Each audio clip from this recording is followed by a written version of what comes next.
আসসালামু আলাইকুম। আমরা জাতীয় ঐকমত্য কমিশনের বৈঠক থেকে কিছু সময়ের জন্য ওয়াকআউট করেছি, কারণ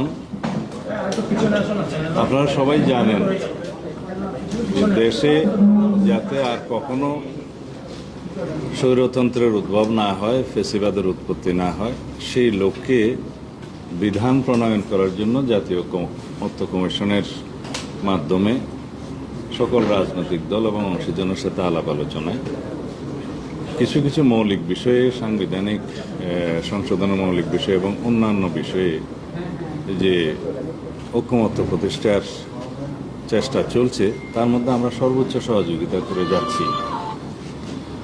কিন্তু আমাদের অবস্থানটা আমি একটু পরিষ্কারভাবে বলি। আমাদেরই প্রস্তাব মতে যাতে কোনো ব্যক্তি 10 বছরের বেশি প্রধানমন্ত্রীর পদে বহাল না থাকেন, সে যত মেয়াদেই হোক বা যতবারই হোক, সেই প্রস্তাব আমরা দিয়েছি এবং সেটা গৃহীত হয়েছে। তাতে আমরা একটা কন্ডিশন দিয়েছিলাম যে অন্যান্য যে সাংবিধানিক প্রতিষ্ঠান এবং কিছু সংবিধিবদ্ধ প্রতিষ্ঠানের নিয়োগের জন্য যে কমিটি করার কথা বলছে এবং সংবিধানে রাখার কথা বলছে, সেই বিষয়ে আমরা একমত নই।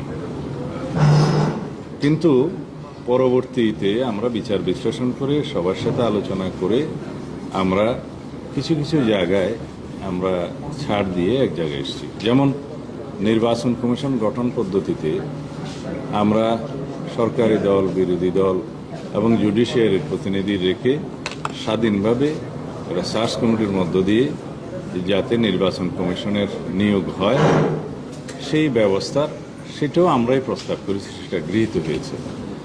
তাতে করে নির্বাচন কমিশন নির্বাহী বিভাগের প্রভাবমুক্ত হয়ে সত্যিকার কার্যকরভাবে স্বাধীনতা ভোগ করবে এবং স্বাধীনভাবে নির্বাচন পরিচালনা করতে পারবে। এটা গেল 2।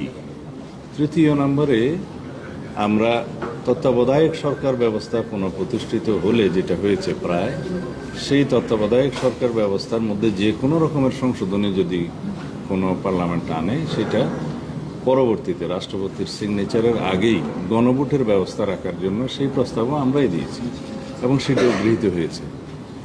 এটা মূলত এই 3টা পদক্ষেপের মধ্য দিয়ে রাষ্ট্রে পুনর্বার কোনো স্বৈরাচারের উদ্ভব হওয়ার পথটা বন্ধ হলো বলা যায়। Moreover, complete independence of judiciary ensure করার জন্য আমরা অনেক প্রস্তাব, কমিশনের অনেক প্রস্তাব আছে এবং জুডিশিয়াল রিফর্ম কমিশনের যে প্রস্তাবগুলো ছিল, প্রায় সব প্রস্তাব আমরা একমত হয়েছি। এবং আপনারা জানেন প্রায় নিত্যদিনই জুডিশিয়ারির বিভিন্ন রিট এবং তার ভার্ডিক্টের মধ্য দিয়ে ইতিমধ্যেই জুডিশিয়ারির স্বাধীনতা অনেকটা ইন্ডিপেন্ডেন্স হওয়ার পথে এগিয়ে গিয়েছে। বাকিটা হয়তো পরবর্তী সংশোধনের মাধ্যমে যাবে। তো এই 4টা ব্যবস্থা যদি কার্যকর থাকে, তাহলে কোনোভাবেই রাষ্ট্রে সাংবিধানিকভাবে বা সংসদীয়ভাবে স্বৈরতন্ত্রের উৎপত্তি বা ব্যক্তিতান্ত্রিক স্বৈরতন্ত্রের উৎপত্তি আর হতে পারবে না। কিন্তু এখানে একটা বিষয় লক্ষণীয়, নির্বাহী বিভাগকে রাষ্ট্র এবং সরকার পরিচালনার ক্ষেত্রে যাতে কোনোভাবেই বাধাগ্রস্ত না হতে হয়, যেহেতু নির্বাহী বিভাগের অ্যাকাউন্টেবিলিটি থাকছে সংসদের উপরে, সংসদের কাছে, এবং নির্বাহী বিভাগের অ্যাকাউন্টেবিলিটি থাকতেছে জনগণের কাছে। কিন্তু নির্বাহী বিভাগের না থাকে বাট অ্যাকাউন্টেবিলিটি থাকে, রেসপন্সিবিলিটি থাকে, সেটা ঠিক হবে না।